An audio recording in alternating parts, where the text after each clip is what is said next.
الحمد لله نحمده ونستعينه ونستغفره ونؤمن به ونتوكل عليه ونعوذ بالله من شرور انفسنا ومن سيئات اعمالنا من يهده الله فلا مضل له ومن يضلل فلا هادي له واشهد ان لا اله الا الله وحده لا شريك له واشهد ان محمدا عبده ورسوله وما بعد قال الله تعالى في القران العظيم والفرقان المجيد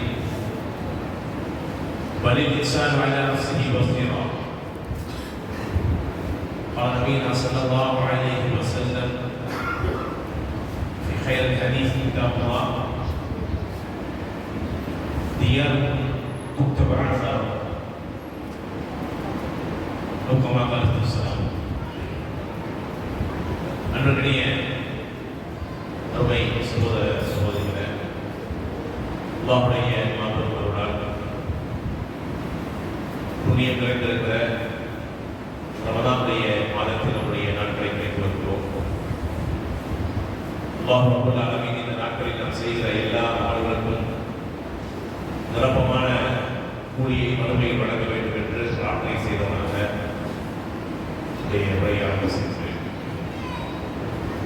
அன்றைய நம்முடைய சகோதரிகளை இந்த மாதத்தை பொறுத்தவரையில் குர்ஆன் இறக்கி அருளப்பட்ட மாதம். ஷஹ்ருல் குர்ஆன், குர்ஆனுக்கு உரித்தான மாதம் இந்த மாதம். குர்ஆனுடைய தனி சிறப்பு என்னவென்றால் குர்ஆனுக்கு ஒரு பெரிய பன்முகத்தன்மை உண்டு. யார் குர்ஆனை எப்படி ஹேண்டில் பண்றாங்களோ அவங்களுக்கு தகுந்த என்ன செய்யும், குர்ஆன் தகவல்களை எத்தி வைக்கும். குர்ஆனுடைய வசனங்களை படிக்கிற எல்லோருக்கும் ஒரே செய்தியை அது பகிராது.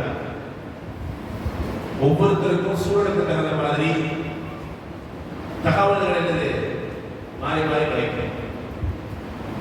உதாரணத்துக்கு சொல்ல போனால் ஒரே வசனம் மனிதனுடைய எண்ணத்தை பொறுத்தவரையில் அதை செய்யும், மாற்றி அமையும்.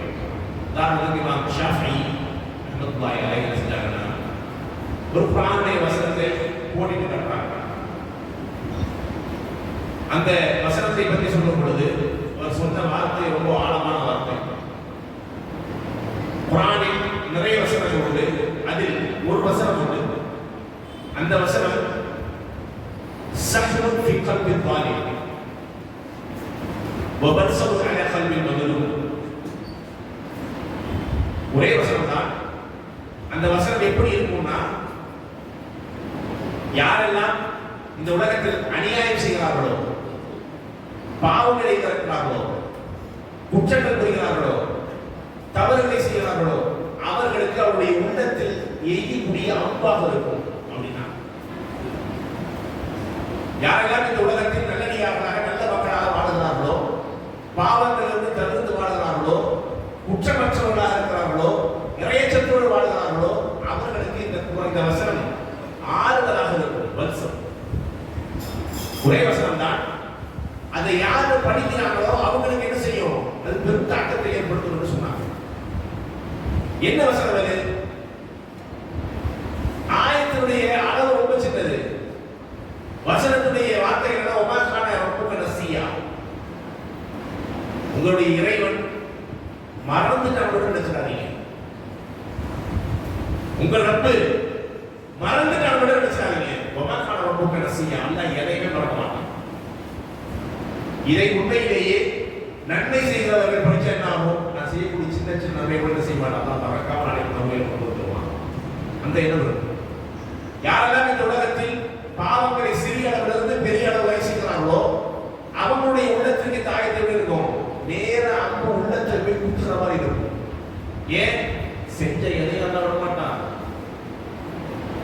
வெளிப்புறத்தில் செய்தாலும் சரி, அந்தரங்கமாக செய்தாலும் சரி, 4 பேர் முன்னாடி செஞ்சாலும் சரி, ரகசிய பரகசியமாக எந்த பாவத்தை செய்தாலும் சரி, அல்லாஹ் எதையும் மறக்க மாட்டான். திரும்ப கொண்டு வந்துருவான். மறுமையில் அல்லாஹ் விடவே மாட்டான் என்ற இந்த வசனத்துடைய பொருள். வசனத்துடைய செய்தி ஒன்றுதான், ஆயத்துடைய அர்த்தம் ஒன்றுதான். படிக்கிற நபர்களை பொறுத்து வசனங்கள் மாற்றி அமையும். யோசிக்க நாம் கடமைப்பட்டிருக்கிறோம். இந்த உலகத்தில் குர்ஆனுடைய தனி சிறப்புகள் அது. ஒரு சில வசனங்கள் எல்லாம் அல்லாஹ் ரப்பல் ஆலமீன் ஒரு சில விஷயங்களை எல்லாம் இடைமறையாக பேசுவான். ரகசியமாக உள்ளெடுத்து கொடுத்து படிச்சாதான் என்ன செய்ய முடியும். ஒரு சில வார்த்தைகளை அல்லாஹ் நேரடியாக பட்டு அடிச்சுவான் முடியல. இந்த உலகத்துல ஒவ்வொரு ஆத்மாக்களை பற்றி அல்லாஹ் பேசும் பொழுது, தன்னை பத்தி அல்லாஹ் பேசும் பொழுது, ஒவ்வொருத்தரையும் ஒவ்வொரு மனிதனை பற்றி அல்லாஹ் பேசும் பொழுது நம்ம நினைக்கிறோமா இல்லையா, இந்த உலகத்துல எனக்கு நிறைய நாலேஜ் இருக்கு, நிறைய பேரை பத்தி எனக்கு தெரியும். இப்ப நிறைய சைக்காலஜிஸ்ட் இருக்காங்க இல்லையா, அவங்களுடைய எண்ணம் எல்லாம் என்ன, மன ரீதியான ஆலோசனை தராங்க இல்லையா. நிறைய பேர் என்ன செய்யறாங்க, ஸ்ட்ரெஸ் மேனேஜ்மெண்ட் சொல்லி கொடுக்குறாங்க. அவங்க உடம்பியல் ரீதியான வகுப்பு எடுக்கிறாங்க. அவங்க என்ன நினைக்கிறாங்கன்னா, எனக்கு தெரிஞ்சு நீங்க கூட்டிட்டு வாங்க, 5 சிட்டியில முடிச்சிடலாம், ஒரு 4 சிட்டியில முடிச்சிடலாம். என்ன எதிர்பார்க்கறாங்க, மேக்ஸிமம் அவர் உள்ளத்துல என்ன இருக்கு எல்லாத்தையும் என்ன செஞ்சிருவாரு, அவர் பேசும்போது எனக்கு தெரிஞ்சிடும். புரியுதா இல்லையா, அப்படி சொல்றாங்களா இல்லையா. உண்மையிலே அப்படி ஒரு நபருடைய உள்ளத்தை சூழ்ந்தறிய முடியுமா, இதான் கேள்வி. நம்ம சொல்லுவோமா இல்லையா, அவனை பத்தி மட்டும் என்ன பேசாத, அவனை பத்தி எல்லாம் எனக்கு தெரியும், பார்க்கத்தான் அப்படி இருப்பான், நீ தாடி பார்த்து நம்பாத, அவன் சொல்ற சலாம தான் வச்சு நம்பாத, அவனை பத்தி ஃபுல்லா எனக்கு தெரியும், நான் இப்ப பேச ஆரம்பிச்சேன்னா நாலு பத்தாது. இப்படி ஒருத்தரை பத்தி சொல்ல ஆரம்பிச்சா அர்த்தம் அவர் என்ன சொல்ல வர்றாரு, அவரை பத்தி எல்லாமே எனக்கு தெரியும் சொல்ல வர்றாரு. ஆனா உண்மையிலேயே அப்படி யாரை பத்தி யாருக்கும் தெரியாது. ஏன்னா அப்படி தெரிஞ்சுன்னு சொன்னா அல்லாஹ் சொல்ற வார்த்தைகள் நேரடியாக அல்லாஹ் என்ன சொல்றான், பல் இன்சானு அலா நஃப்ஸிஹி பஸீர், பல் இன்சானு அலா நஃப்ஸிஹி பஸீரா. இந்த உலகத்தில் என்னை பற்றி யாருக்கு நன்கு தெரியும் என்றால் எனக்கு தான். ஒவ்வொரு தனி மனிதரை பற்றி யாருக்கு நல்லா தெரியும், அவன் நண்பருக்கு தெரியுமா, அவன் மனைவிக்கு தெரியுமா, அவன் பாப்பாக்கு தெரியுமா, அவன் பிள்ளைக்கு தெரியுமா, சொந்த பந்தங்களுக்கு தெரியுமா, ஜமாத் மக்களுக்கு தெரியுமா, தெரியாது. தெரியாது. பலில் இன்சானு அலா நஃப்ஸிஹி பஸீரா, அவனுக்கு அவனை பத்தி தெரியும். ஏன்னா நாளைக்கு மறுமையில் அல்லாஹ்விடத்துல அவனுக்கு எதிராக என்ன பேச ஆரம்பிப்பான், அவனுக்கு எதிராக என்ன பேச ஆரம்பிப்பான். புரியுதா இல்லைங்களா. அதனாலதான் மனிதர்கள் ரொம்ப என்ன செய்யணும், கேர்ஃபுல்லா இருக்கணும். இந்த உலகத்தை பொறுத்தவரை அல்ல, மறுமையை பொறுத்தவரை அல்லாஹ் ரப்பல் ஆலமீன் மறுமைக்குண்டான செட்டப்பாக வைத்திருக்கிற எல்லா செட்டப்பும் வேற. இந்த உலகத்தில் எதையெல்லாம் நாம் நம்பிக்கைக்குரிய விஷயமாக வைத்திருக்கிறோமோ அதெல்லாம் நாளைக்கு அவநம்பிக்கையாக வருகிற மாதிரி. ரொம்ப சிம்பிளாக சொல்ல போனால், சாட்சிகளுடைய விஷயத்துல நமக்கு ஒரு மனப்பான்மை உண்டு. இந்த உலகத்தில் சாட்சி எவ்வளவு முக்கியம், எவிடன்ஸ் எவ்வளவு முக்கியம். இஸ்லாம் எல்லாத்தையும் சாட்சி வச்சு செய்ய சொல்லுது. கடன் கொடுக்குறீங்களா, என்ன செய்யுங்க, சாட்சி வச்சுக்கோங்க. திருமணம் பண்றீங்களா, என்ன செய்யுங்க, சாட்சி வச்சுக்கோங்க. வியாபார ஒப்பந்தமா, சாட்சி வச்சுக்கோங்க. விபச்சாரமே செய்து ஒரு பாவமா இருக்கிறா, சாட்சிகளை கொண்டு வந்து என்ன செய்யணும், குற்றவியல் இருக்கு. சாட்சிகள் மூலமாகத்தான் தண்டனை கொடுக்க முடியும். நல்லது உலகத்துடைய நீர்.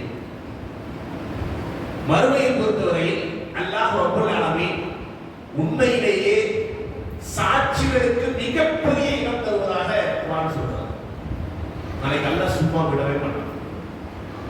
இந்த உலகத்தில் நமக்கு எவ்வளவு சாட்சிகள் பயன்படுகிறதோ அந்த சாட்சியாக நமக்கு என்னது பெருசாக தெரியாது. இன்னைக்கு நீதிமன்றங்கள்ல போய் உட்கார்ந்து சாட்சி அளவு பெருசா பேசிட்டு இருப்பாங்களா, நீதிமன்றங்கள்ல சாட்சி பெருசா காசு பெருசா, சாட்சி பெருசா காசு பெருசா, காசு தான் பெருசு. சாட்சி பெருசுன்னு சொல்லி இருந்தா நீங்க என்ன இருக்காரு, பெருசு பெருசா போய் சொன்ன பல கோடி அடிச்சவங்க என்ன செய்ய மாட்டான், வெளியே சாதாரணமா தெரிஞ்சிருக்க மாட்டான். சாட்சி பெருசு இல்ல. இதெல்லாம் பொதுவாகவே எந்த ஐடியா நம்ம வர்றோம்னா, நம்ம வாழ்ற உலகத்தை தானே வாழ்றோம். இங்க சாட்சியெல்லாம் விட போகாது, காசு தான். எவ்வளவு பெரிய நாயர் வந்தாலும் அதுக்கு ஒரு விலை இருக்கு, ஒவ்வொரு பொருளுக்கு ஒரு விலை இருக்கு. சாதாரண டிஸ்ட்ரிக்ட் கோர்ட்ல இருக்கக்கூடிய லாயர்ஸா இருந்தாங்க, அவங்களுக்கு ஒரு விலை இருக்கு. ஹைகோர்ட் லாயர் அவங்களுக்கு ஒரு விலை இருக்கு. சுப்ரீம் கோர்ட் லாயர் அவங்களுக்கு ஒரு விலை இருக்கு. அதெல்லாம் தாண்டி யாரு தீர்ப்பு தர்றாங்க, ஜட்ஜ், அவங்களுக்கே விலை இருக்கு. ஒரு விலை செலுத்தோம்னா எல்லாத்தையும் முடிச்சிடலாம். சாட்சிகளை பொறுத்தவரையில் இந்த உலகத்தில் நாம் அதற்கு இருக்கிற மதிப்பீடு அவ்வளவுதான். ஆனால் மறுமை எப்படி அல்ல. இந்த உலகத்தில் நாம் விடை கொடுத்து வாங்க வேண்டும் என்ற எந்த நம்பிக்கையில் இருக்கிறோமோ ஒரு கட்டத்துக்கு மேல அந்த பேச்சுவார்த்தை நடக்கும். சிட்டிக்கார வைப்பாங்க, செட்டில்மெண்ட் பேசுவாங்க. எந்த பிரச்சனையா இருக்கிறேன், குடும்ப பிரச்சனையாக இருந்தாலும் சரி, சொத்து பிரச்சனையாக இருந்தாலும் சரி, நட்பு ரீதியான பிரச்சனையாக இருந்தாலும் சரி, தகாத உறவாக இருந்தாலும் சரி, எல்லாத்துக்கும் கடைசி எதுவும் பேசுவோம். காசுலாம் வந்து பேசுவோம். அதிகபட்சமா என்ன செஞ்சுருவாங்க, கடுத்தியா போடுவாங்க, செட்டில்மெண்ட் பேசுவாங்க, ரெண்டு சேர்த்து கொடுத்து சேர்த்து முடிச்சிடலாம். இந்த உலகத்தில் பொதுவாக ஒரு பொது புத்திக்கு வரமா இல்லை. என்ன பொது புத்தி? சாட்சிகளுக்கெல்லாம் பெரிய வேல்யூ இல்லை. நாளைக்கு எனக்கு தெரியுது காசு இருந்தா எல்லாம் சமாளிச்சிடலாம். ஆனால் மறுமையுடைய சித்தம் அப்படியே சாட்சிகளுக்கு மட்டும்தான் கிடையாது. அல்லாஹ் ரப்பல் ஆலமீன் மறுமையினுடைய ஒவ்வொரு இன்சிடென்ட்களாக ஒவ்வொரு நிகழ்வுகளாக ஞாபகப்படுத்தும் போது சொல்லுகிறான், நாளை அல்லாஹ் அனைத்துக்கும் சாட்சி கொண்டு வருவான். அனைத்துக்கும் அல்லாஹ் சாட்சி கொண்டு வருவான். யாரும் தப்பிக்க முடியாது, யாருமே என்ன செய்ய முடியாது, தப்பிக்க முடியாது. அல்லாஹ் இந்த செட்டப் வச்சிருக்கான் தெரியுமா? அல்லாஹ் ரப்பல் ஆலமீன் நாளை மறுமையில் மனிதர்கள் உயிர் கொடுத்து எழுப்பி திரும்ப கொண்டு வரும் பொழுது எப்படி கொண்டு வருவான்? குர்ஆன் பேசுகிறது. சூரா காஃப் 50 அத்தியாயத்துடைய 21வது வசனம். ஜாஅத் குல்லு நஃப்ஸின் மஅஹா ஸாயிகுன் வ ஷஹீதுன். நாளை மறுமையில் அல்லாஹ் ரப்பல் ஆலமீன் ஒவ்வொரு மனிதரையும் தனித்தனியாக கொண்டு வருவான். அப்படி கொண்டு வரும் பொழுது 2 பேர் கூட இருப்பாங்க. 2 பேர் கூட இருப்பாங்க. ஒருவர் அவரை கூட்டிட்டு வர்றதுக்காக செட் பண்ணிருப்பான், மற்றொருவர் அவருக்கு உண்டான முழு சாட்சி அவரோட கொண்டே வருவார். மறுமையுடைய மிக பிரதானமான சட்டம். இந்த உலகத்துல சாட்சிகளை கொண்டு வந்து நிப்பாட்டுறதுக்கு பல சமாளிப்பட கொண்டு வரணும். நாளை மறுமையுடைய நிகழ்வு அப்படி அல்ல. அல்லாஹ் ஒவ்வொரு அடியாரை மறுமையுடைய நிகழ்வுக்கு அந்த நாளுக்கு கொண்டு வரும் பொழுது உடனே 2 பேரை கொண்டு வருவான், 2 மலக்களை கொண்டு வருவான். ஒருவர் அழைத்து வருவதற்கான சாயிக் டிரைவர், கூட்டு வரக்கூடியவர், கைப்பிடிச்சு வருவார். மற்றொருவர் யார்? ஷஹீத். சாட்சிகளோடு தான் அல்லாஹ் மறுமையின் நாளை ஒவ்வொரு மனிதரையும் கொண்டு வந்து நிப்பாட்டுவான். தப்பிக்கவே முடியாது. இந்த உலகத்துல எதையெல்லாம் அல்லாஹ் சாட்சியாக்குவான், எப்படி எல்லாம் சாட்சியாக்குவான், அதையுமே அல்லாஹ் ரப்பல் ஆலமீன் குர்ஆனில் மிக திட்டமாக சொல்றான். எப்படி எல்லாம் சொல்றான்? وكل إنسان ألزمناه طائره في عنقه. சூரா இஸ்ரா 18ஆம் அத்தியாயத்துடைய 13வது வசனம். وكل إنسان ألزمناه طائره في عنقه ونخرج له يوم القيامة كتابا يلقاه منشورا. எவ்வளவு தெளிவான வார்த்தை பாருங்க. நாளை மறுமையில் அல்லாஹ் ரப்பல் ஆலமீன் இந்த உலகத்திலேயே ஒவ்வொருவருடைய கழுத்திலும் அல்லாஹ் என்ன செஞ்சிருப்பான்? ஒரு சிப் வச்சிருப்பான். அல்ஸம்னாஹு தாயிரு ஃபீ ருபீனா. நமக்கு என்ன சந்தேகம் வந்துடாது? நம்ம இன்னைக்கு 2026ல ஒரு சின்ன பொருள் எல்லாத்தையும் ரெக்கார்ட் பண்ணுமா அப்படிங்கிற சந்தேகம் செய்யாது. எப்போதுமே இருக்காது. ஏன் நம்ம அந்த காலத்துல கடந்து வந்துட்டோம். ஃப்ளாப்பி டிஸ்க்ல இருந்து, சிடில இருந்து, டிவிடில இருந்து, மெமரி சிப்ல இருந்து, எஸ்எஸ்டி ஹார்ட் டிஸ்க்ல இருந்து, எஸ்எஸ்டி என்ன செய்யறோம்? இன்னைக்கு அடுத்தடுத்த கட்டத்துக்கு வந்து விட்டோம். இன்றைக்கு யாரும் என்ன செய்ய முடியாது, அப்படியெல்லாம் ஒரு சிப்பெல்லாம் வச்சு யாரும் செய்ய முடியாது. எல்லாத்தையும் ரெக்கார்ட்லாம் பண்ணிட முடியாது, செய்யலாம். இரண்டாவது பேச முடியும். அன்னைக்கு பேசலாம். ஒரு 100 வருஷத்துக்கு முன்னாடி பேச முடியுமா? பேச முடியும். இன்றைக்கு பேச முடியுமா? பேச முடியாது. ஏன்னா அவ்வளவு கழிச்சவனாக நாம் இருக்கிறோம். டெக்னாலஜி அவ்வளவு இம்ப்ரூவ்மெண்ட் இருக்கணும். அல்லாஹ் ரப்பல் ஆலமீன் சொல்றான், நாளை நான் மறுமையில் உங்களுக்கு எதிரான சாட்சிகளை எங்கிருந்து முதல்ல எடுப்பேன்னா உன் கழுத்திலிருந்து எடுப்பேன். உன் கழுத்தை நான் வச்சிருக்கிறேன், அது உனக்கு எதிரான சாட்சியாக நாளை மறுமையில் மாறும். அல்ல என்ன செய்ய வச்சிருக்க தெரியுமா? எல்லாத்தையும் எடுத்து கடத்தமா எடுப்போம். என்ன சொல்லுவான்னா, இக்ரா கிதாபக கஃபா பி நஃப்ஸிக அலைக ஹஸீபா. எவ்வளவு அழகான வார்த்தை பாருங்க. ஏன்னா ஒரு விஷயத்தை சொல்லி அந்த விஷயத்துல மறுப்பு சொல்வது இருக்கு இல்லையா? யார் சொல்ல முடியும்? நான் ஒரு விஷயத்தை சொல்றேன், சொல்றேன், அதெல்லாம் அப்படி கிடையாது, அது வேற, நீங்க தப்பா புரிஞ்சுக்கிட்டீங்கன்னு சொல்லுவோமா இல்லையா? அல்லாஹ் என்ன செய்வான் தெரியுமா? எல்லாம் செஞ்சதை எல்லாத்தையும் கழுத்துல மாட்டி விட்டு இக்ரா கிதாபக், இக்ரா கிதாபக், புக்கு படி, கஃபா பி நஃப்ஸிக அலைக ஹஸீபா, கஃபா பி நஃப்ஸிக யௌம அலைக ஹஸீபா. இவனே உன் புக்கு படி, நீயே மார்க் போடு, நீயே உன் புக்கு படி, நீயே ஒரு மார்க்கம் கொடு, எது சரி தப்பு எடுத்து கொண்டு வா. அல்லாஹ் ரப்பல் ஆலமீன் இந்த நிலைமையில நாளை மறுமையில போய் திருப்பாங்க. அவன் எல்லாத்தையும் படிச்சு பார்ப்போம். அந்த புக்கு எப்படி இருக்கும், அவன் ஒவ்வொரு மனிதனுடைய கழுத்தில் தொங்கப்படுகிற புத்தகம் எப்படி இருக்கும் என்று சொல்லும் பொழுது கிட்டத்தட்ட 99 புத்தகங்களை எல்லாம் என்ன செய்வான், கழுத்துல சுமத்துவான், அழிக்கிறது. ஒவ்வொரு புத்தகம் எப்படி இருக்கும், கீழே இருந்து ஆணவரைகள் இருக்கும். அந்த புத்தகத்தை நாள் தவறாமல், நேரம் தவறாமல், வருடம் தவறாமல், மணி செகண்ட்ஸ் தவறாமல் எல்லாமே இருக்கும். அல்லாஹ் எல்லாத்தையும் கொடுத்து என்ன கேட்பான் தெரியுமா, எப்பா நல்லா பார்த்துக்க, நல்லா பார்த்துக்க, என் மலக்குகள் உனக்கு ஏதாவது அநியாயம் செஞ்சிருந்தா சொல்லிடு. நல்லா படிச்சு பாரு, எந்த பேஜ் வேணா எடுத்து படிச்சு பாரு. என் மலக்குகள் ஏதாவது அநியாயம் உனக்கு செய்திருந்தால், நீ செய்யாத ஒன்றை சொல்லியிருந்தா, நீ செய்யாத ஒன்றை தப்பா உன் பேர்ல எழுதி வச்சிருந்தா, நீ சொல்லிருப்பா அப்படின்னு கேட்பான். மறுமையில் சாட்சிகளுக்கு உண்டான இடம் இருக்கு இல்லையா, நாம் இன்றைக்கு உலகத்தோடு கம்பேர் பண்ணுவதை போல அல்ல. கடைசியாக நம்ம என்ன செய்யும், சாட்சியை பார்ப்போம். அல்ல முதல்லையே ஆரம்பிப்பது சாட்சிகள் மூலமாக. சாட்சிகளை வைத்தால் அல்லாஹ் ரப்பல் ஆலமீன் அவருடைய விசாரணைகளை, நம்மை பற்றி உண்டான மதிப்பீடுகளை ஆரம்பிப்பான். ரசூலுல்லாஹி ஸல்லல்லாஹு அலைஹி வஸல்லம் சொன்னார்கள், நாளை மறுமை நாளில் இறைவனுடைய நீதிமன்றத்தில் உங்களுக்கு எந்த அநியாயம் விளையாது தெரியுமா? அல்ல அநியாயம் விளைக்கிற இடத்தில் இருக்க மாட்டான். ஏன் ஏன் ரசூலுல்லாஹி ஸல்லல்லாஹு அலைஹி வஸல்லம் சொன்னார்கள், நாளை மறுமையில் அல்லாஹ் ரப்பல் ஆலமீன் இந்த உலகத்தில் நல்ல கொம்புள்ள ஒரு ஆடு, கொம்பில்லாத ஒரு ஆட்டை முட்டி அந்த ஆடு இறந்து போனால் மறுமையில் அல்லாஹ் இந்த செட்டப் அப்படியே திருப்பி கொண்டு வருவான். எப்படி எப்படி கொண்டு வருவாங்க? எந்த ஆட்டுக்கு அல்லாஹ் உலகத்துல கொம்பு கொடுத்தானோ அந்த ஆட்டுக்கு நாளை மறுமையில் அல்லாஹ் கொம்பில்லாம கொண்டு வருவான். எந்த ஆட்டை அல்லாஹ் இந்த உலகத்தில் கொம்பில்லாம வைத்திருந்தானோ கொம்போட கொண்டு வருவான். கொம்புள்ள ஆடு கொம்பில்லாம வரும். திரும்ப என்ன செய்யலாம், இந்த ஆட்டை வச்சு அந்த ஆட்டை முட்டை விட்டு சாரடிப்பான். இதுக்கு என்ன அர்த்தம்?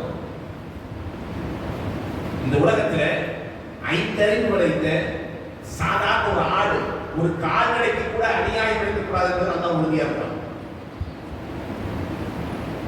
5 அறிவு படைத்த ஒரு கால்நடைக்கு கூட எந்த அநியாயமும் நடக்கக்கூடாது என்பது நல்லா உறுதியாக இருக்கிறான். நம்ம என்ன விட்டுவானா? விடவே மாட்டான், விடவே மாட்டான். நாளை மறுமையில் நமக்கு எதிராக இருக்கிற சாட்சிகள் கடுமையாக இருக்கும், படுபயங்கரமாக இருக்கும். எல்லாம் நீங்க செஞ்ச நல்லது, நீங்க செஞ்ச கேட்டது, நாம் செய்த நன்மையும் நாம் செய்த தீமையும், நாம் இந்த உலகத்தில் செஞ்ச எல்லா விஷயத்தையும் நல்லா என்ன செய்வான், நமக்கு நாளை மறுமையில அந்த பட்டியலை கொண்டு வருவான். யாரும் அங்கே அநீதம் கிடைக்கப்பட மாட்டார். அபூ சயீத் அல்-குத்ரி ரலியல்லாஹு அன்ஹு அவர் என்ன செய்றாங்கன்னா, ஒரு தோழரை பார்த்து சொல்றாங்க, இன்னி அராக துஹிப்புல் கனம வல் பாதியா. அவர் என்ன செய்றாருன்னா, ஒரு கிராமப்புறத்துல அப்படியே போறாரு. போற வழியில ஒருத்தர் பார்க்கறாரு. அவரு ஒரு ஆட்டுப்பட்டியிலிருந்து ஆடுகளை என்ன செய்யறாரு, பார்த்து பார்த்து ஆட வளர்க்கிறார். அவருக்கு அவ்வளவு புரியும். போகும்போது வரும்போதெல்லாம் பார்க்கிறார். அந்த ஆட்டுப்பட்டியில் அந்த ஆட்டு மந்தையில் ஆடுகளை என்ன செய்யறாரு, பார்த்து பார்த்து வளர்க்கிறாரு. சரியான நேரத்துக்கு சாப்பாடு கொடுத்துறாரு. அவர் வெளியே போக மாட்டார். அவர் கேட்க சரி, வெளியில போக மாட்டீங்களா? இல்ல, எனக்கு இந்த ஊர் செட் ஆயிடுச்சு, இது ஊர் செட் ஆயிடுச்சு. இந்த ஒரு காணொலியில ஒரு திருப்தியா இருக்கா, இந்த காணொலியில ரொம்ப திருப்தியா இருக்கு. இந்த ஆடுகளை பார்த்து அது கூட சேர்ந்து மண்டு கட்டிட்டு இருக்கிறது எனக்கு ரொம்ப சந்தோஷமா இருக்குது. நீங்க அவர் சொல்றாரு, என்ன சொன்னாருன்னா, பைக்குத்த ஃபீ கனமிக்க அமில் பாதியத்தி, உனக்கு ரொம்ப பிடிச்சி கூட தெரியும் எது, இந்த ஆட்டு குட்டி ஆட்டு மந்தையும் இந்த கிராமம். நீ என்ன செய்ய, ஃபத்தத்த பிஸ்ஸலா ஃபர்ஃப சௌதக பின்னிதா, தொழுகையுடைய நேரம் வந்தால் சத்தமிட்டு நீ பார்க்க சொல்லு. தொழுகையுடைய நேரம் வந்தால் சத்தம் போட்டு பார்க்க சொல்லு. ஃபைன்னஹு லா யஸ்மஉ மத ஸௌத்தில் முஅத்தி ஜின் வலா இன்ஸ் வலா ஷைء இல்லா ஷஹீத யௌமல் கியாமா.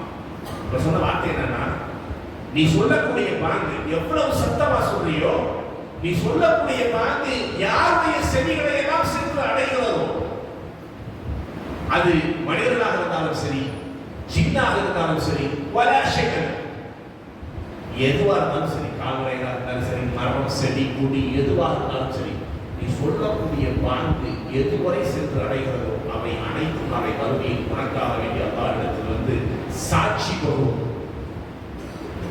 உனக்காக வந்து சாட்சி சொல்லுவோம். யாரா அந்த கிராமப்புறத்துல இவன் வந்து வாக்கு சொன்னா யாரா அப்படின்னு சொல்லி உனக்காக வந்து சாட்சி சொல்லுகிற ரசூலுல்லாஹி ஸல்லல்லாஹு அலைஹி வஸல்லம் சொன்னதாக அபூ சயீத் அல்-குத்ரி அந்த செய்தியை சொல்றாங்க. மறுமையில் உங்களுக்கான சாட்சியாக வரும் என்பது சாதாரண ஒரு விஷயம் அல்ல. சாதாரண விஷயம் அல்ல. நீங்கள் செய்யக்கூடிய நன்மைகளை அல்லாஹ் ரப்பல் ஆலமீன் சும்மா கொண்டு வர மாட்டான். நீ இதெல்லாம் செஞ்சேங்கிற கணக்கு மட்டும் இருக்காது. இதெல்லாம் செஞ்சதுக்கு உண்டான ஆதாரத்தையும் அல்லாஹ் கொண்டு வருவான். சாட்சிகளையும் சான்றுகளையும் அல்லாஹ் கொண்டு வருவான். ரசூலுல்லாஹி ஸல்லல்லாஹு அலைஹி வஸல்லம் சொன்னார். ரசூலுல்லாஹி ஸல்லல்லாஹு அலைஹி வஸல்லம் சொன்னாங்க, மதீனாவுல எல்லா சஹாபாக்களும் ரசூலுல்லாஹுடைய வீட்டுக்கு பக்கத்துல நெருக்கமான வீடுகளை வைத்து செய்றாங்க என்றாங்க. ஒரே ஒரு புத்திரம் மட்டும்தான் பனு சலமா என்ற புத்திரம்.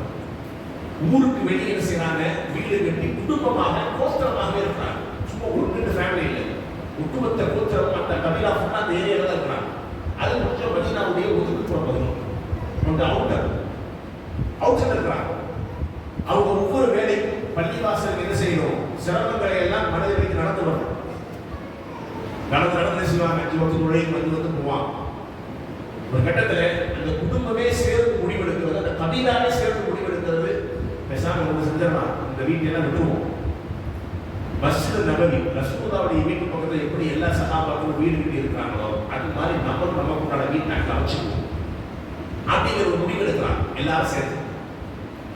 அப்ப இந்த செய்தி அப்படியே மெதுவாக ரசூலுல்லாஹி ஸல்லல்லாஹு அலைஹி வஸல்லம் காது வரை செல்கிறது. அல்லாஹ்வுடைய தூதரே, பனு சலமா கோத்திரத்தை சார்ந்த மக்கள் எல்லா வீடுகளை காலி பண்ணி நீங்க வர்றாங்களா? அப்படியா? நீங்க அப்படின்னு சொல்லி கிளம்பி நேரம் அங்கேயே போயிடணும். எல்லாத்தையும் கூப்பிடுறேன்னா எல்லாரும் உட்கார்றாங்க. நான் கேட்ட செய்தி உண்மைதானா?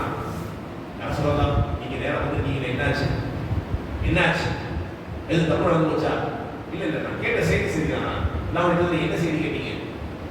நீங்க எல்லாம் உங்க இந்த வீடுகளை எல்லாம் காலி பண்ணிட்டு மஸ்ஜித் நபவி பக்கத்துல வர போறீங்களாமே? அப்படியா? ஆமியா சொல்லலாம், கேட்ட செய்தி உண்மைதான். யார் எடுக்க முடியுது? யாரோ ஒன்று ரெண்டு பேர் சொன்னீங்களா? இல்ல யாரா சொன்னா எல்லாரும் சேர்ந்து ஒருமித்த அடிப்படையில் கபீலாவாக ஒவ்வொரு குடும்பமும் சேர்ந்து எடுத்த முடிவு தான் இருக்கு. இந்த வீடுகளை எல்லாம் காலி பண்ணி நம்ம நேரம் என்ன செஞ்சோம்னா ரசூலோட வீட்டுக்கு பக்கத்துலேயே போயிடலாம். அப்பதான் ஈஸியா இருக்கும், படிக்கிறதுக்கும் சரி தொழுகிறதுக்கும் சரி. ரசூலோட உட்காந்து பேசிட்டு இருக்கலாம், ரசூல் சொல்லக்கூடிய உரைகளை எல்லாம் கேட்கலாம், உபதேசங்களை எல்லாம் கேட்கலாம். அப்படிங்கிறதுக்காக நாங்கள் என்ன செய்வோம், வீடுகளை காலி பண்ணி வரலாம் யாரும் சொல்லலாம் அப்படிங்கிறாங்க. தியாருக்கும் துத்தவ ஆசாரக்கும், தியாருக்கும் துத்தவ ஆசாரக்கும் சொல்லுங்க, வராதீங்க, அங்கேயே இருக்கு, வீடு காலி பண்ணி வராதீங்க. என்ன சொல்ல? ஏன் எல்லாரும் தவிர நாங்களும் இருக்க வேண்டாம். எல்லாருக்கும் கிடைச்ச வாய்ப்பெல்லாம் உங்களுக்கு கிடைக்கிறது. எல்லாருக்கும் கிடைச்சிருக்கிற வாய்ப்பெல்லாம் உங்களுக்கு கிடைச்சிருக்கிறது. உங்களுக்கு என்ன கிடைச்சிருக்குது? உங்களுடைய வீடு அவுட்டர் இருக்குது. நீங்க ஒவ்வொரு பக்தருடைய தொழுகைக்கும் பள்ளி வாசலுக்கு நீங்க நடந்து எட்டு வைத்து வருகிறீர்கள். நடந்து வர்றீங்க. நீங்கள் எட்டு வைக்கிற ஒவ்வொரு எட்டையும் அல்லாஹ் ரப்பல் ஆலமீன் கணக்கிட்டு கொண்டிருக்கிறான். நாளை மறுமையில் நீங்கள் வைத்த எட்டுக்களை எல்லாம் நாளை மறுமையில் என்ன செய்வான்? உங்களுக்கு சாட்சியாக கொண்டு வருவான். உங்களுக்கு சாட்சியாக கொண்டு வருவான். நீங்க என்ன செய்யாதீங்க, வீடுகளை காலி பண்ணாதீங்க, அங்கேயே இருக்கலாம். நாளை மறுமையில் நமக்கு ஆதரவாக நாம் பள்ளிவாசலுக்கு வந்த ஒவ்வொரு எட்டுக்கும் நாளைக்கு சாட்சியாக வரும். எட்டுக்கு கூலிக்கு சொல்றாங்க இல்லையா? எட்டுக்கு என்ன கூலி? பள்ளிவாசலுக்கு வருவதற்கு வர்றாரு, அவருக்கு என்ன நன்மை கிடைக்கும்? 100 நன்மை எழுதப்படும், 100 பாவம் அழிக்கப்படும். அன்றைய தினத்தில் நரகத்திலிருந்து விடுதலை பெற்றவராக என்ன செய்வார்? அவரு துன்யாவில் தெரிவாரு. இப்படி எல்லாம் ரசூலுல்லாஹி ஸல்லல்லாஹு அலைஹி வஸல்லம் நன்மைகள் சொல்லிட்டாங்களா இல்லையா? எழுதப்படுகிற எட்டுக்கள் எல்லாம் என்ன செய்யும்? நாளை மறுமையில் திரும்ப சாட்சியாக நாம் கொண்டு வருவோம். யோசிக்க நாம் கடமைப்பட்டிருக்கிறோம். இந்த உலகத்துல நாம் என்ன செய்தாலும் சரி, நாம் செய்கிற எல்லா செயல்களுக்கும் நாளை மறுமையில் அல்லாஹ்வுடைய சன்னிதானத்தில் நமக்கு சாட்சிகளாக அல்லாஹ் எல்லாத்தையும் கொண்டு வருவதாக ரசூலுல்லாஹி ஸல்லல்லாஹு அலைஹி வஸல்லம் அவர்கள் சொன்னார். இந்த உலகத்துல செய்கிற எல்லா செயலுக்கும் அல்லாஹ் சாட்சியை கொண்டு வருவான். இப்ப இந்த செயல் தான் பிரச்சனை. நாம் செய்யக்கூடிய செயல் நன்மையுடைய பட்டியல் இருக்கிறா அல்லது பாவத்துடைய பட்டியல் இருக்கிறா? இதுதான் பிரச்சனை. ஒன்று, எப்போ நாம் நன்மையான விஷயங்களை கணக்கிட்டு செய்ய ஆரம்பிக்கிறோமோ அதற்கு முதல் நிபந்தனை தெரியுமா? மனசாட்சிக்கு விரோதமா இருக்கிறது. நீங்க செய்யக்கூடிய ஒரு செயல் இருக்கு இல்லையா, உங்க மனசை புத்தாம இருக்கிறது. பாவம்னா என்ன? பாவத்துக்கு ஒரு வரைவிலக்கணம் சொன்னாங்க. என்ன?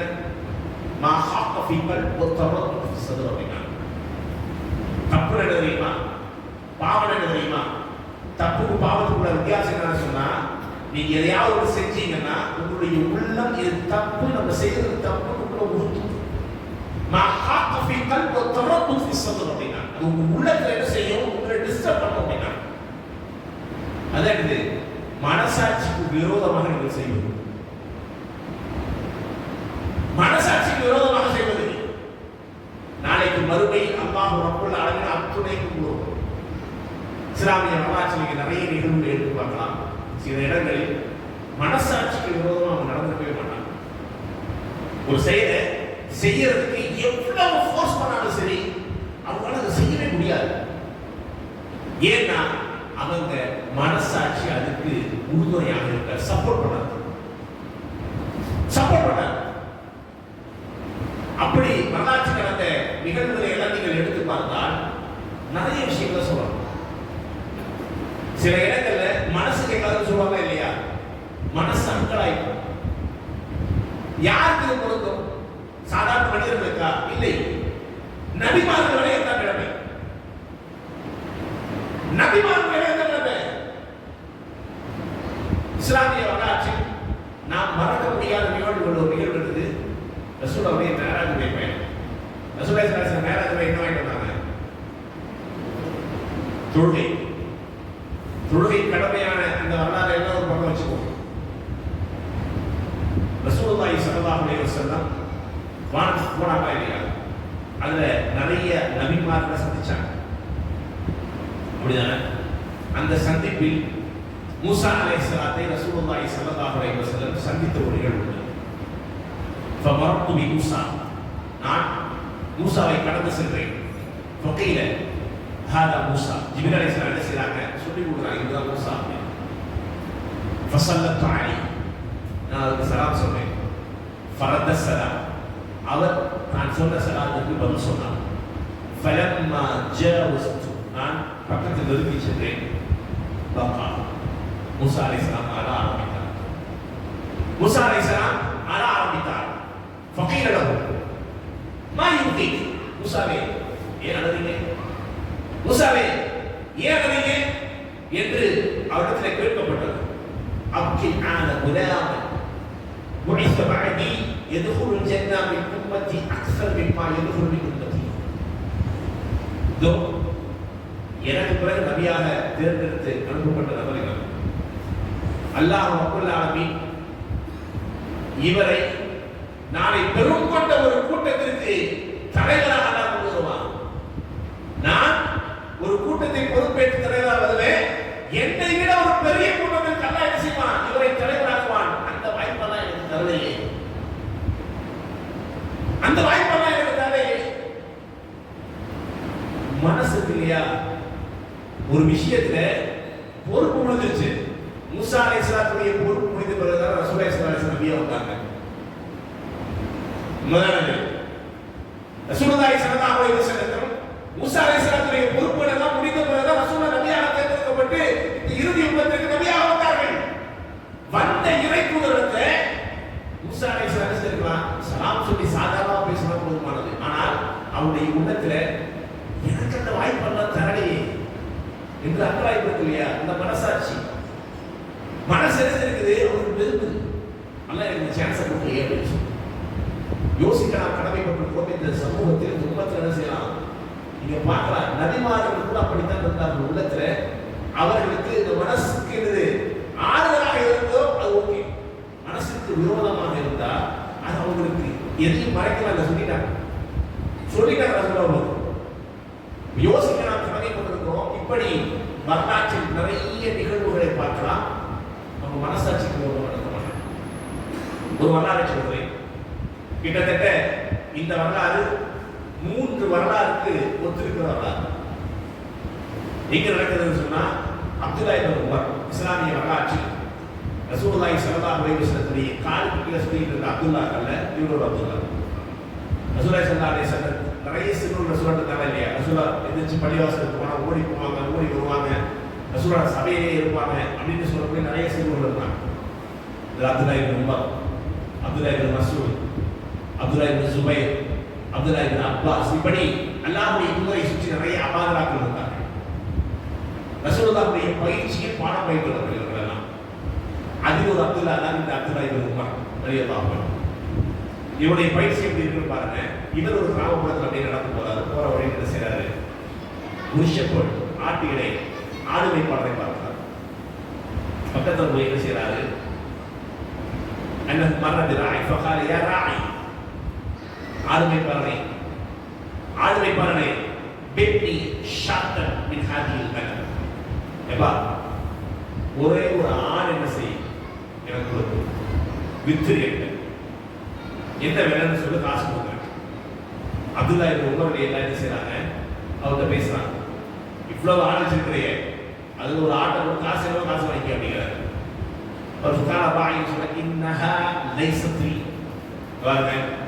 நான் சாதாரண ஆடு வைக்கிற ஆட்டு இடையன், நான் சாதாரணமாக ஆடு வைக்கிற ஆட்டு இடையன், இது என்னோட சொத்து அல்ல. என் ஓனருக்கு நான் என்ன செய்யறேன்? வேலை பார்க்கிறேன். அவர் இங்க இல்லை, இப்ப ஆடு கிடைக்காது போய் பார்க்க மாட்டேங்கிறார். உமர் ரலியல்லாஹு அன்ஹு அப்துல்லா இப்னு உமர் என்ன செய்யறாங்கன்னா, சரி ஓகே சும்மா பேச்சு கொடுக்குறாரு. என்ன பேச்சு கொடுக்குறாரு? எப்பா நல்லாதான் போச்சு, இப்போ நீ என்ன செய்ய, ஒரு பாதி வரையா இருந்தாலும் பரவாயில்ல, ஒரு ஆட்டை கொடு, கூடுதலாக இருந்தாலும் பரவாயில்ல, ஒரு ஆட்டை கொடு, என்ன உனக்கு பிரயோஜனம் வச்சுக்க. இந்த வியாபார முறைமை இருக்கு இல்லையா? பொதுவா நம்ம இடத்துல இருக்கக்கூடிய வியாபார முறைமை, எந்த கடைக்கு போனாலும் சரி, நமக்கு ஒரு விஷயத்துல ரெகுலர் கான்டாக்ட் வேணும் அப்படின்னு சொன்னா என்ன செய்வோம்? அந்த ஓனர்கிட்ட பேசுற மாதிரி அந்த இந்த லேபர்கிட்ட பேசி வச்சுக்கோம். புரியுதா இல்லைங்களா? எதுக்கு? ஓனர் உஷார் பண்றாங்க இல்லையோ, லேபர் உஷார் பண்ணிடுவாங்க. எதுக்காக வேண்டி?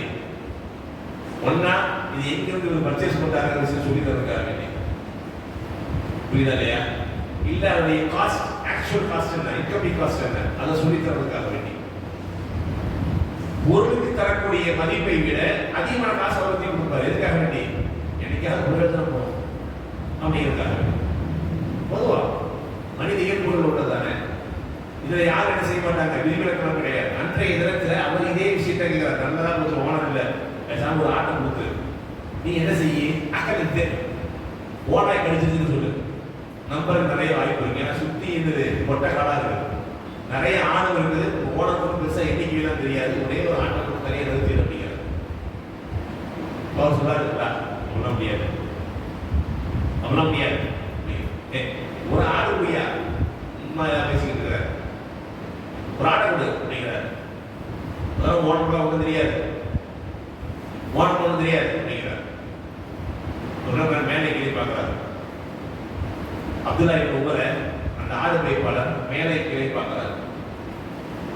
ஓனருக்கு தெரியாது, சொல்றதான் காசு வாங்கினா கூட எனக்கு அந்த பிரயோஜனத்தை தான் செய்யும். அதெல்லாம் ஓகே. ஐ நல்லா என் ஓனர் இல்லைங்க, நல்லா இருக்கிறான், அவன் இருக்கிறான், அவன் பார்ப்பானே, அவனுக்கு என்ன பதில் சொல்ல அதை சொல்லிட்டு போகலாம். இந்த வார்த்தை உண்மையிலேயே அப்துல்லா இப்னு உமர் ரலியல்லாஹு அவர்களை ஒரு வார்த்தை என்ன செய்ய சில நேரங்களில் அவங்களுக்கு பெரிய பதட்டத்தை ஏற்படுத்தும். உண்மையிலேயே அப்துல்லா இப்னு உமர் ரலியல்லாஹு பெரிய பதட்டத்தை ஏற்படுத்திய இந்த வார்த்தை. அவர் ஒரு தடவை தான் சொன்னார் ஐ நல்லா, இவர் திரும்ப திரும்ப சொல்லிட்டே இருக்கார் ஐ நல்லா, நீ நல்லா, நல்லா இருக்கிறான். நாளை அல்லாஹ் ரப்பல் ஆலமீன்ல என்ன பதில் சொல்ல முடியும் அப்படிங்கிற கேள்வி அவர் திரும்ப திரும்ப திரும்ப திரும்ப கேட்கிறார். கேட்டு நேரம் என்ன செய்யற ஒரு ஓனர் யாரும் கேட்கிறார். அப்போதே இருக்காரு, சிட்டியில் இருக்காரு, மதினால இருக்காரு, பேர் சொல்ல அப்படிங்கிறார். நேராக வந்து என்ன செய்யறாரு, ஓனர் பேரை கேட்டு நேராக ஓனர் வருவார். அந்த வழியை வரும்பொழுது உங்களுடைய ஆட்டு மந்தையை கடந்து தான் வந்தேன். உன்னுடைய ஆடு மேய்ப்பாளர் எனக்கு வேணும். அவர் சாதாரண அடிமை. சொல்றாரு, பாப்பா அந்த ஏரியாவுக்கு ஆளே கிடைக்க மாட்டாங்க, அவன் ஒருத்தன் இருக்கிறான், சொன்ன பேச்சு நல்ல பையன், அவனை எல்லாம் கொடுக்க மாட்டேன் அப்படிங்கிறார். இல்லை, ஏதாவது நல்ல காசு இருக்குன்னு தரேன். காசு கொடுப்பியா? என்ன காசு தருவேன்?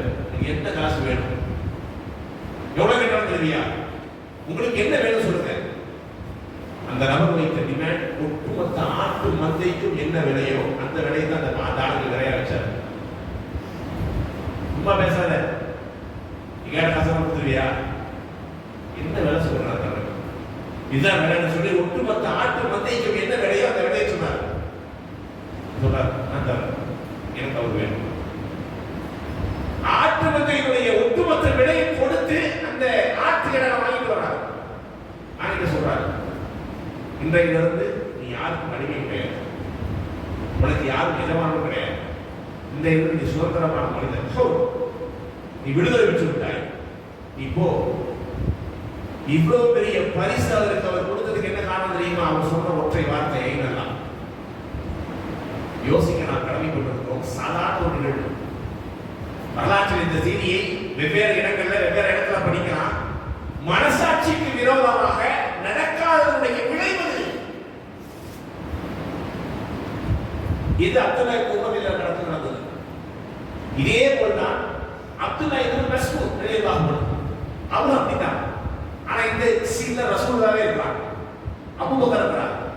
அப்துல்லா இப்னு மஸ்ஊத் ரலியல்லாஹு அன்ஹு ஒரு சாதாரண ஆட்டு மந்தைகளை மேய்த்துக் கொண்டிருந்த ஆட்டு இடையன். யாருடைய ஆட்டு மந்தைகள் என்றால் உக்பத் இப்னு அபீ முய்த் என்பவருடைய ஆட்டு மந்தைகளை மேய்த்துக் கொண்டிருந்த ஒரு ஆட்டு இடையன் தான் அப்துல்லா இப்னு மஸ்ஊத் ரலியல்லாஹு அன்ஹு. ரசூலுல்லாஹி ஸல்லல்லாஹு அலைஹி வஸல்லம் பொதுவாக பயணமாக நடந்து வரும் பொழுது அப்துல்லா இப்னு மஸ்ஊத் ஆடு மந்தையை மேய்த்துக் கொண்டிருக்கிறார். பக்கத்துல ரசூலுல்லாஹ் கடந்து போறாங்க, போகும்போது உட்கார்ந்துருக்காரு. ரசூலுல்லாஹ் பசிக்குதுறாங்க, பசிக்குதுங்க. அபூபக்கர் என்ன சொல்றாங்க, நடுவுல பசிக்குதா, கொஞ்சம் அந்த நேரம் பக்கத்துல போறாரு. அவருக்கு போய் ஏங்க கொஞ்சமா ஆட்டு பால் இருந்தா போங்க அப்படிங்கிறாங்க. பாருங்க, இந்த ஆட்டு மந்தை என்னது இல்லை, நான் வெறும் ஆடு வைப்பாளர் மட்டும்தான். உக்பத் இப்னு அபீ முய்த்துக்கு சொந்தமான ஆட்டு மந்தை இந்த மந்தை. ஓனர் இங்க இல்ல, எது கொடுக்க முடியாது, போயிட்டு வாங்க. சொல்றாரு, பாருங்க ரசூலுல்லாஹ் கேட்கிறார், ரசூலுல்லாஹ் குடிக்க பால் கேட்கிறார், குடு. அதெல்லாம் யாருக்காக தர முடியாது, பால் கிடையாது, போங்க அப்படிங்கிறார். திரும்ப வெறும் வீசி ரசூலுல்லாஹ் போறாங்க. ரசூலுல்லாஹ் கேட்கிறாங்க, பசியை நல்லா சொன்னேன், அல்லாஹ்வுடைய தூதரே ஆடு வச்சுக்கிற பால் தான் கிடைக்கிறார், தரலையா? தரல. சரி, நீங்க அவர்கிட்ட போய் மணி இல்லாத ஒரு ஆடு கேளுங்க. மணி இருக்கிற ஆளுதரிசி முடியும், ஆடு கறக்க முடியும், மணி இல்லாத ஒரு ஆடு கேளுங்க அப்படிங்கிறாங்க. நேரத்தில் போறாரு. சொல்லுங்க, அவருக்கு சொந்த சின்ன வயசு 8 வயசு 9 வயசுல இருக்கு. அந்த வயசுல இருக்கு. அந்த வயதில் அவர் எவ்வளவு ஷார்ப்பா இருக்கான்னு பாருங்க. முதல்ல அவர் சொன்ன வார்த்தை, அனந்தமன், என் ஓட என்ன நம்புறா, நான் கொடுக்க மாட்டாங்க. முஸ்லிம் அஹ்மத் ஹதீஸ். ரெண்டாவது, ரசூலை பால் எடுத்துட்டு போறாங்க, மணி இல்லாத ஆடு கேட்கிறாங்க. அவங்க என்னங்க ஆடு இல்லாத மணி இல்லாத ஆடு இருக்கு, அதுக்கு உங்களுக்கு அறுத்து கொடுவீங்களா? சும்மா புதிய ஒரு ஆட்டை கேட்கிறாங்க, ஆட்டையும் வாங்குறாங்க. ரசூலுல்லாஹி ஸல்லல்லாஹு அலைஹி வஸல்லம் ரசூலுல்லாஹி ஸல்லல்லாஹு அலைஹி வஸல்லம் ஃபக்கரஸ் நபியா ஸல்லல்லாஹு அலைஹி வஸல்லம் அந்த ஆட்டுடைய மடியை தட்டினாங்க, வயிற்று பகுதி தட்டினாங்க, ஒரு மடி கீழே விழுந்தது.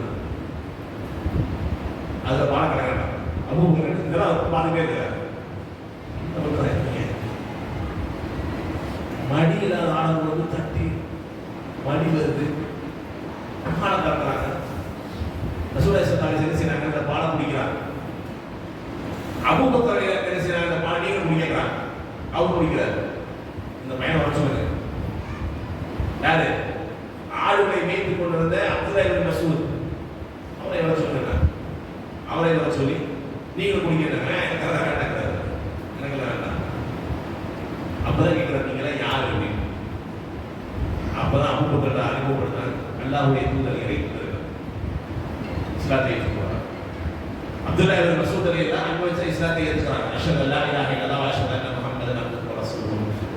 ஒரு முஅஜிஸாத்தை கண்ணில் பார்த்த போது இஸ்லாத்தை ஏற்றுக்கிறார் அப்துல்லா இப்னு மஸ்ஊத். அந்த இடத்துக்கு நான் படிக்க வேண்டிய செய்தி என்னவென்றால் அவர் சொன்ன வார்த்தை அனுபவம். நான் நம்பிக்கைக்குரியவன், யாருடைய ஓனருடைய நம்பிக்கைக்கு பாதகமாக நடக்க மாட்டேன், ஏன் மனசாட்சிக்கு விரோதமாக நடக்க மாட்டேன். இஸ்லாத்துக்கு வரல, இஸ்லாத்துக்கு வர்றதுக்கு முன்னாடி யோசிக்க நாம் கடமைப்பட்டிருக்கிறோம். மனசாட்சிக்கு விரோதமாக நடக்கிற விஷயத்துல முதல்ல அவங்களுடைய மனசை வந்து ஒரு தப்பு செய்யறது. 2007 நடந்த தெரியுமா இல்லையா? சவுதி அரேபியாவில் ஒரு ஒட்டக மந்தையை வைத்துக் கொண்டிருந்த முகமது பின் நூர் கடுமையான பாளையம். உண்மையிலேயே யாரெல்லாம் மக்காவுக்கு உமராவுக்கு போயிருக்கீங்களோ தாய் போகும்போது என்ன செய்வாங்க, ஒட்டக பண்ணை கூட்டிட்டு போவாங்க. எல்லாரும் பார்த்துருப்பாங்க. அந்த ஒட்டக பண்ணையில் இருக்கும் பொழுது எல்லாரும் வருகிற ஆச்சரியம் என்னன்னா, இவங்க வீட்டுல எந்த ஊர்ல இருக்குன்னு கேட்பாங்க. முதல்ல இவங்க வந்து இந்த ஒட்டகம் இங்க மேய்ச்சிட்டு திரும்ப எப்போ குறிப்பிட்டு எந்த போவாங்க, வீட்டுல ஒட்டகத்தை போயிருவாங்களா வீட்டுக்கு, இந்த காரை வச்சிருப்பாங்களா, அங்க சின்ன ஒரு டென்ட் அடிச்சிருப்பாங்க. அவங்களுக்குலாம் அது பார்த்தால் நம்பிக்கை வராது. இந்த டென்ட்டை தான் அவங்க வாழ்றாங்க, அந்த டென்ட்டை தான் அவங்க வாழ்றாங்க. பாலைவனத்தில் வாழ்க்கையை ஓட்டுவது என்பது சாதாரண விஷயமா இல்லை, அது பெரிய ஒரு சவாலான விஷயம். காரணம் இருக்காது, குடிக்கிறது தண்ணி கிடைக்காது, ஒண்ணுமே இருக்காது. அங்கதான் வாழ்க்கையை ஓடிக்கிறாங்க. அந்த இடத்துல தான் ஒரு சில அரபி இளைஞர்கள் போய் என்ன செய்யறாங்க, நேரா போய் வண்டியை நிப்பாட்டி, ஒரு ஒட்டகம் முடியா அப்படின்னு கேட்கிறாங்க. ஒட்டகம்லாம் இல்லை, எல்லாம் கிளம்புங்க, இது விற்கிறதுக்கு இல்லை, ஓனர் இல்லை இல்லையா, குடிய ஒரு ஒட்டகத்துக்கு தர முடியாது. சரி, இந்த ஒட்டகத்துக்கெல்லாம் நீ என்ன விலை பொதுவாக விற்ப, என்ன இந்த விலை விற்போம், ஓனர் விலை விற்பாரு. இவ்வாறு ஓனர் இல்லை, உனக்கு ஒரு சூப்பர் ஆஃபர் தரணும். இந்த எல்லா வரலாம் நீங்க அங்கிருந்து இருக்கு பார்த்தீங்கன்னா அதே வரலாறு சூப்பர் ஆஃபர் தரணும். 2 மடங்கு காசு தரவா, 3 மடங்கு காசு தரவா, 4 மடங்கு காசு தரவா, காசோட எண்ணிக்கை கூட்டிட்டே இருக்காரு. குறைஞ்சு வச்சுன்னு சொல்லு, காணும்னு சொல்லு, தெரியலன்னு சொல்லு, இப்படி பல காரணங்களையும் சொல்லி கொடுக்குறாங்க. அவர் ஒரே வார்த்தையை தான் சொல்றாரு, நான் எந்த வேலையும் ஓனரை சமாளிப்பேன், அவனை சமாளிக்க முடியும். அல்லாஹ்வை எப்படி சமாளிக்க முடியும்? சமாளிக்க முடியாதுன்னா சுப்ஹானல்லாஹ். இந்த வார்த்தையை சொல்லும் பொழுது பக்கத்தில் ஒரு நபர் என்ன செய்யறாரு, வீடியோ பிடிச்சு கேட்கிறாரு. அதுதான் வலைதளங்களில் ரொம்ப வைரலாக இருந்துச்சு. முகமது பின் நூர் சவுதி அரசாங்கம் அவரை சிறப்பாக அழைத்து அவருக்கு என்ன செஞ்சாங்க, 20,000 ரியால், இந்திய மதிப்பு கிட்டத்தட்ட ஒரு 5 லட்சம் ரூபாய் என்ன செஞ்சாங்க. அன்றைய இருக்கிற 4 லட்சம் ரூபாய், 4 லட்சம் ரூபாய்க்கு மேல என்ன செஞ்சாங்க, அன்பளிப்பாக கொடுத்தாங்க. உண்மையிலேயே அவருடைய நம்பகத்தன்மைக்காக வேண்டி, மனசாட்சிக்கு விரோதமாக ஒரு செயலில் ஈடுபட மாட்டேன் அப்படிங்கிற விஷயத்திற்காக வேண்டி சவுதி அரேபியாவில் இருக்கக்கூடிய, இன்னும் அரேபிய நாடுகளில் இருக்கக்கூடிய பெரும் கம்பெனிகள் அவருக்கு வேலை கொடுத்தாங்க, அவார்டு கொடுத்தாங்க, ரிவார்டு கொடுத்தாங்க. பெரும் பெரும் கம்பெனிகள்ல வேலை. அவர் சொல்ல, எனக்கு தெரியாது, எழுத முடிய தெரியாதுங்க, நான் சூடான் நாட்டில் இருந்து சாப்பிடுறதுக்கு வழி நம்ம குறைக்க வந்த ஆள் ஒட்டகத்தை வச்சுட்டு இருக்கிறேன், எனக்கு எழுத படிக்கலாம் தெரியாது. இவர் ஒன்றை கூட்டு போய் எனக்கு வேலை பார்க்கணும் கிடையாது. உன் நம்பகத்தன்மைக்கு கிடைச்ச விவாதம், நீ எப்படி ஓனருக்கு விசுவாசமா இருக்கிறையோ, மனசாட்சிக்கு விரோதமா ஒரு செயல் செய்ய மாட்டேன்னு உறுதியா இருக்கிறையோ, அந்த உறுதி மனப்பான்மைக்கு தான் இது. பெரும் கம்பெனிகள் என்ன செஞ்சாங்க, வேலைக்கு ஆஃபர் பண்ணாங்க.